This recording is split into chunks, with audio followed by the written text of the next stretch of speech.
اہل سنت پر کفر کے فتوے، گمراہی کے فتوے داغتے ہیں، وہ آئیں ہماری محافل میں، دیکھیں کہ ہم اولیاء اللہ کے عرس کو کس طرح سے مناتے ہیں۔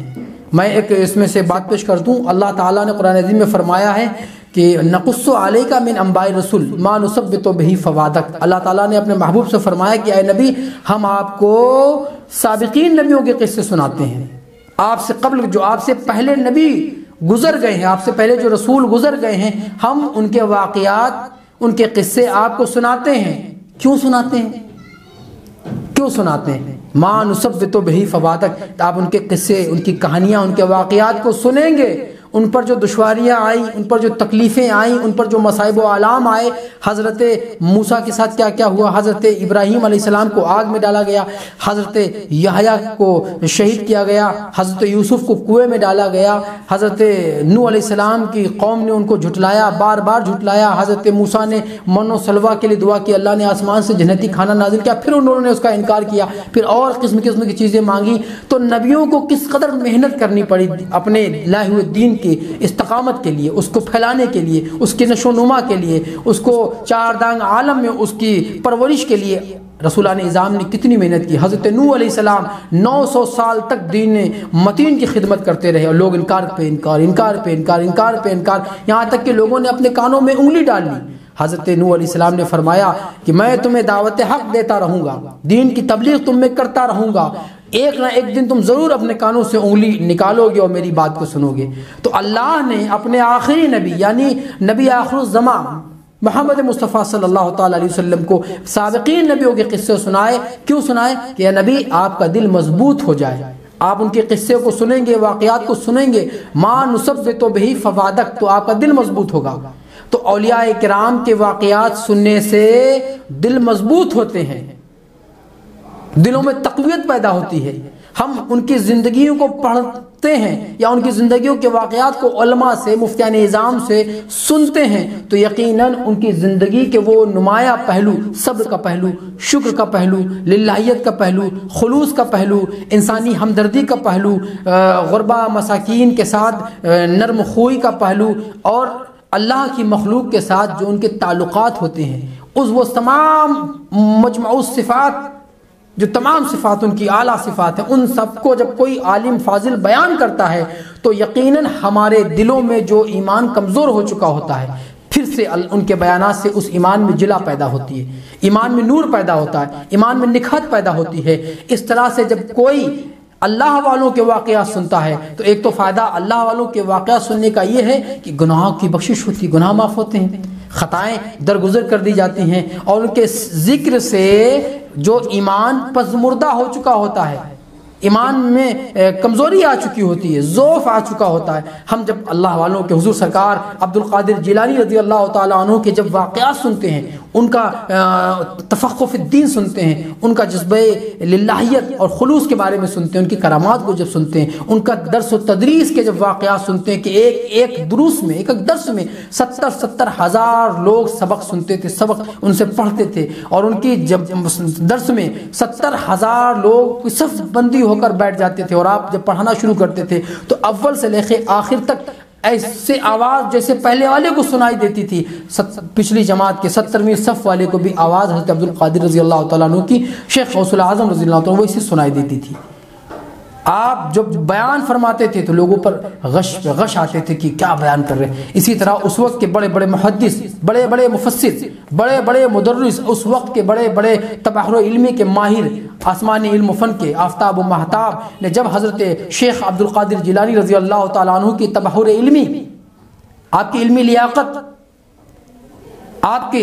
علوم و فنون کا جب چرچا سنا اور غلغلہ جب آپ کا علم و فن کا چاروں طرف ہونے لگا، شہرت ہونے لگی شیخ عبد القادر جیلانی کے علم و فن کی، تو بعض لوگ آپ کے درس میں آپ کے پاس آتے تھے امتحاناً کہ ہم آج ان کے سبق کو سنیں گے، ان کی علمی لیاقت کو ناپیں گے، ان کے تبحر علمی کو جانچیں گے کہ کتنے بڑے عالم ہیں، کتنے بڑے علم رکھنے والے اور فہامہ علامہ دہر ہیں یہ۔ تو اس وقت کے دو بڑے عالم فاضل آپ کے درس میں آ کر بیٹھ گئے۔ حضرت شیخ عبد القادر جیلانی رضی اللہ تعالیٰ عنہ قرآن کی تعلیم دے رہے تھے اور قرآن کی تفسیر کو بیان فرما رہے تھے۔ بہت سی کتابوں میں اس واقعے کو لکھا گیا ہے کہ سرکار سیدنا عبد القادر جیلانی رضی اللہ تعالیٰ عنہ کے علم کی بلندی اس قدر تھی، آپ اتنے بلند پایا عالم تھے کہ اس زمانے میں چہار دانگ عالم میں آپ کے قد سے قد ملانے والا کوئی عالم فاضل متقی کوئی نہیں تھا۔ آپ تو عالم تھے، فاضل تھے، لیکن آپ کا دوسری سر الاسرار بھی تھے، آپ تقوی طہارت میں بھی بہت بڑا مرتبہ رکھتے تھے، آپ باطنی علوم میں بھی آسمان کیا ستارہ تھے، جہاں قاضی ملت تھے، مفتی شرع تھے، تو باطنی طور پر بھی سر الاسرار میں آپ وہ مقام و مرتبہ حاصل کر چکے تھے جس کو زمانہ غوث العظم کے نام سے جانتا اور پہچانتا ہے۔ غوث العظم کوئی چھوٹا موٹا شخص نہیں ہوتا ہے، غوث کہتے ہیں جو اپنے وقت کا سب سے بڑا ولی اللہ ہوتا ہے، پھر اس کے اوپر قطب ہوتا ہے، پھر قطب کے اوپر قطب الاقطاب ہوتا ہے، پھر اس کے اوپر قطب المدار ہوتا ہے، پھر اس کے اوپر مقام محبوبیت والا ہوتا ہے، پھر مقام عبدیت۔ تو یہ تمام مرتبے ہیں جو اللہ میں بعض کو الگ الگ مرتبے حاصل ہوئے، جیسے سرکار غوث العظم رضی اللہ تعالیٰ عنہ کو پوری دنیا علم و فن، عالم، فاضل، مفتی، محدث، مفسر اور عوام الناس میں عام فہم لوگ بھی غوث العظم غوث العظم غوث العظم کہتے ہیں، کوئی آپ کا نام نہیں جانتا، کیونکہ آپ کی شہرت چہار دانگ عالم میں پورے شرق و غرب میں دنیا کے ہر گوشے میں، آپ تو رہنے والے ایران سے تھے، آپ کا تعلق عجم سے تھا، عرب سے تعلق نہیں تھا، آپ ایران کے ایک صوبہ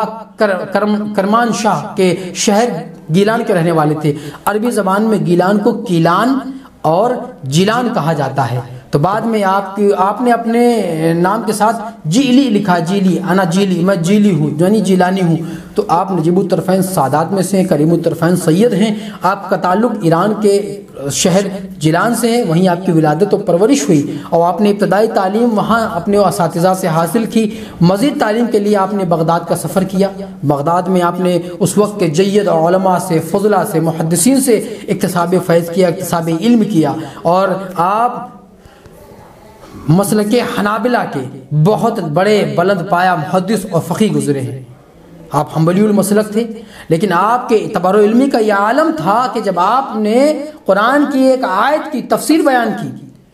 تو آپ نے ایک تفسیر کی، پہلے ایک آیت کی، پھر دو تفسیر اسی آیت کی بیان کی، پھر تیسری تفسیر کی اس آیت کی، پھر چوتھی تفسیر کی۔ بیٹھنے والے سامعین و ناظرین آپ کے چہرے کی طرف دیکھ رہے ہیں، چہرے کا رنگ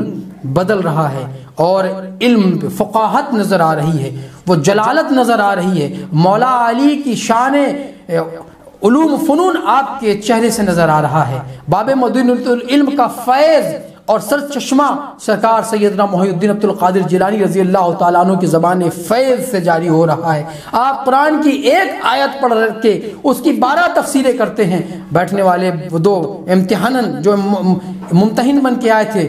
آپ کی مجلس میں، وہ بھی اس منظر کو دیکھ رہے ہیں، سماعت کر رہے ہیں آپ کے خطاب کو، آپ کے بیان کو سن رہے ہیں۔ جب آپ نے ایک تفسیر بیان کی، دونوں نے ایک کی آنکھ میں ڈالی نظر اور خاموش رہے۔ جب دوسری تفسیر بیان کی اس آیت کی، انہوں نے ایک دوسرے کو دیکھا اور پھر خاموش رہے۔ تیسری تفسیر بیان کی، چوتھی، پانچویں، جب 12